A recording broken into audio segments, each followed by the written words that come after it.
so you believe that Candace Owens internally hates Jewish people? Like, Adam, she doesn't like you. I don't. I'm just asking yes or no. See, that's the problem. No. I have to get to my point, because all she's doing, Adam, is pointing things out that forever were forbidden. You could never say anything about Israel. You couldn't say anything about Jews, or else what happened? Says who? No, hold on. No, you were canceled, Adam. No, but you say you can't say anything about Jews. Let me finish. Says who? Pointing out. Pretty sure I see a lot of comments about Jews. Okay, tell me one thing that she's been stating that is false about what Israel has done. Patrick Bet-David and Candace Owens have both been in the news a lot recently after Candace Owens released a viral video that many people took offense to. And of course, afterwards, she got attacked and doxxed, and so many other things came her way. Patrick Bet-David and his crew discuss that video from Candace Owens and discuss all the discourse around Candace Owens recently. One of the hosts on the Patrick Bet-David podcast here actually tried to attack Candace Owens for apparently breaking up the conservative movement. Let's see what Patrick Bet-David and the rest of the PBD podcast had to say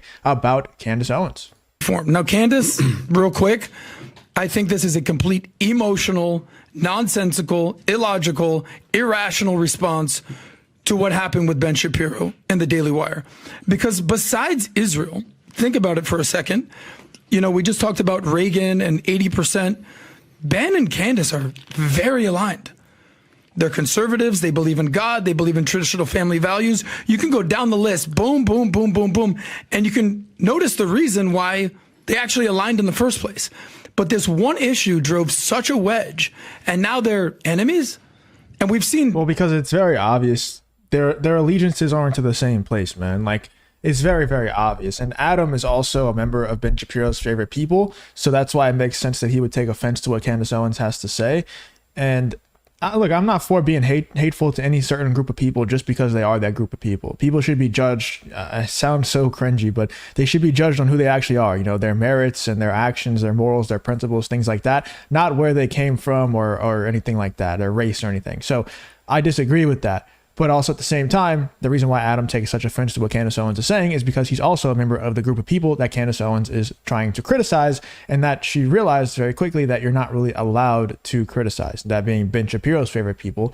So I just, Ben Shapiro and Candace Owens don't align as much as Adam's making it out to be, because Ben Shapiro's allegiance is not to America, and he made that very, very clear because he fired Candace Owens.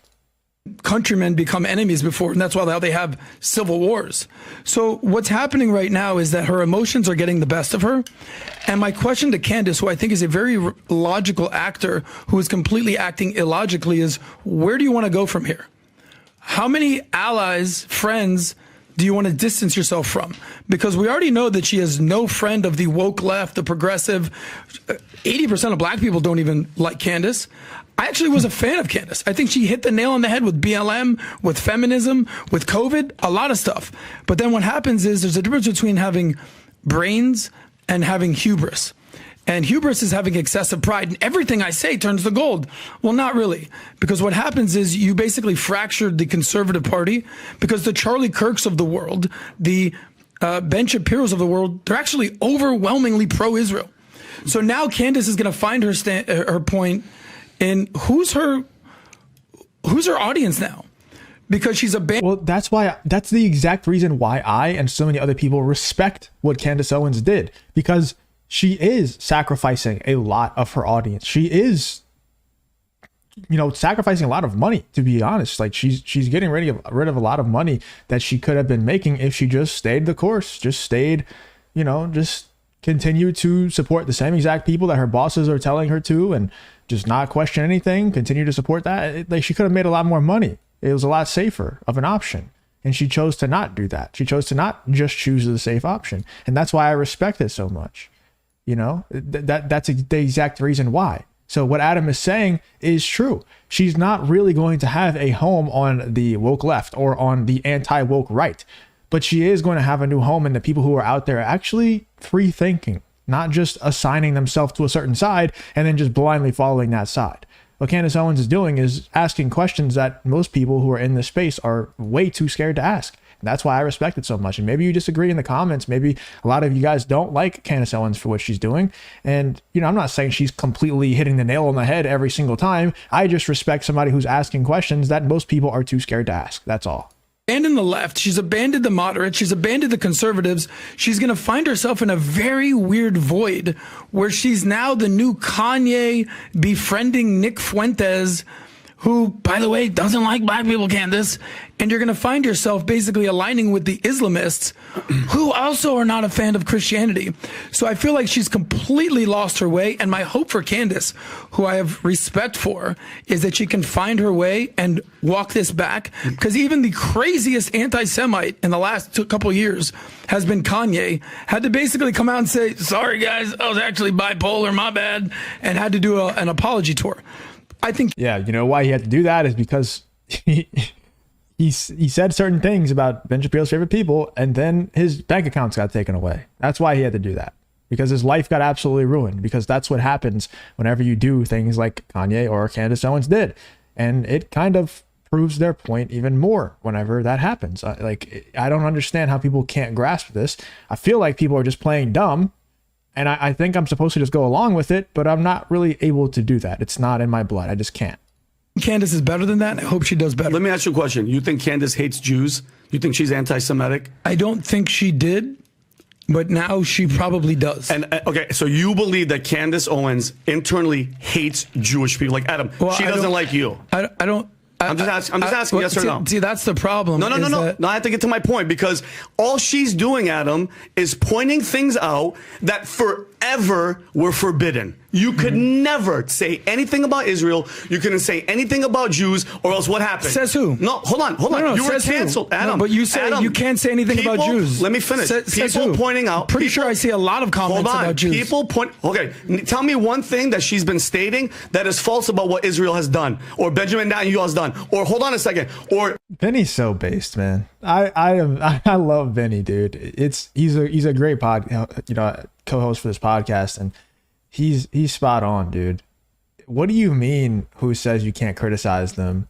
Whenever Kanye West started criticizing them, and like I said, his banks got taken away. What do you mean you can't criticize them? Whenever Candace Owens started criticizing them, and then not only did she get fired from the Daily Wire, but she also had Ben Shapiro paying for smear articles to be written on her to make sure she can never succeed again. What do you mean? Who said? Like, bro, it's like there's so many more examples of this too. Those aren't the only two. Those are just the topical two that they're talking about in this video. There's so many other examples of this, though. What do you mean, Adam?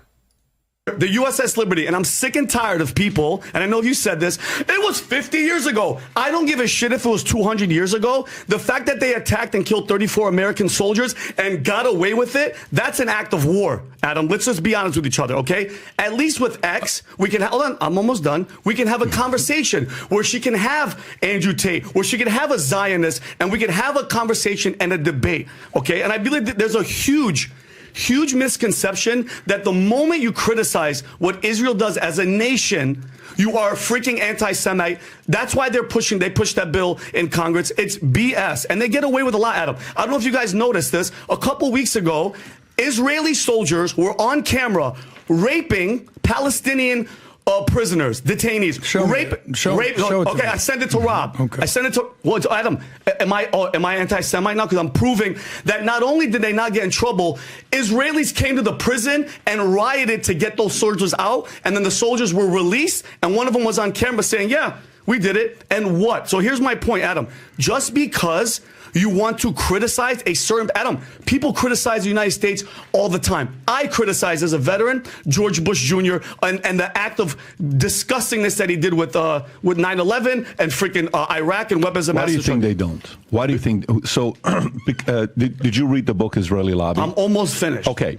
So what did you catch about the fact that every president since Nixon, since Carter, when they negotiated the terms, since Gerald Ford and Kissinger, since every one of them that tried to negotiate terms, this goes all the way back to giving credit to how Jews negotiated contracts many, many years ago. Yeah, and I got and that. When you look at that, you're like, okay, these guys were the only ones that negotiated terms that instead of getting quarterly payments when U.S. was helping them out, they would get payments all up front. Yep. 100% of money would be given up front. Yes. And then many times when money that was given to Israel to help out, many times a part of the negotiation would be like, oh, let's just write it off. And even to the point where one time Clinton they negotiate. If you're fed up with all the woke nonsense happening in the world like I am, go check out bringtheasteroid.shop, where we just released some new designs that look great and also allow you to express to everyone that you are just tired of the direction that America is going in right now, and that you're just like me and many others that watch this channel and watch Bring the Asteroid as well,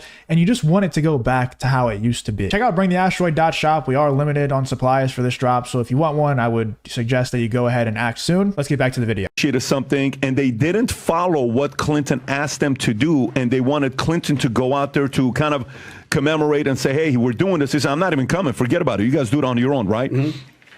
Okay. So why do you think that happened? Well, because I wrote this down, PBD, and I said I give them credit where credit's due. The business savvy, the decision making, the alliances. We're Assyrian. I wish Assyrians did that thing. My only thing, Pat, is the accountability when they make mistakes. That's it. That's all I think. Especially people like Candace. Where's the accountability? Shouldn't you get in trouble for attacking a U.S. ship? Shouldn't you get in trouble? What if other country raped prisoners on camera? It would have been an international, everybody would be going nuts. It just seems, and that's what she's pointing out, Pat, that when it comes to Israel, they get away with a lot. Let me ask you a question. Yes. So should a guy I had on who was Thomas Jefferson's great-great-great-great-grandson, 6 generations grandson, and he goes out there and he trashes Thomas Jefferson and says we need to remove Thomas Jefferson's statue and replace it with who did he want to replace it to? Yeah, that's exactly the person, the grandson, if you can pull that up. Prescott? Thomas Jefferson's, that was his name. Go up, Rob, let me read what I'm reading on Thomas Jefferson's, no, not this one, the other one. There's another one that he says. And he says, we need to remove, and I'm so disappointed with my great-great-great-great-great-grandfather, and George Washington was a slave owner, Vinny. Yes. He was a slave owner.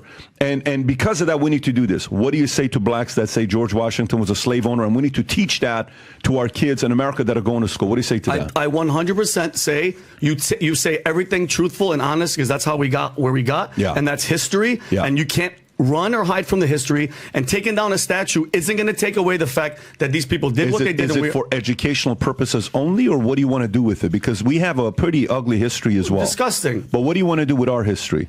In what sense? Well, I mean, we have ugly history. We've done some ugly shit. Big time. What should we do with that? I mean, learn from mistakes and get better. I don't even understand where this line of questioning is really going, but Vinny made some absolutely great points. And notice how Adam really doesn't have a rebuttal. I know Patrick Bet-David is the one talking now. He doesn't want to talk over the main host of the show, but he doesn't really have a rebuttal to any of the things that Vinny is saying. Every time somebody like Adam says, like, who says you can't question this, or who says you can't say these things?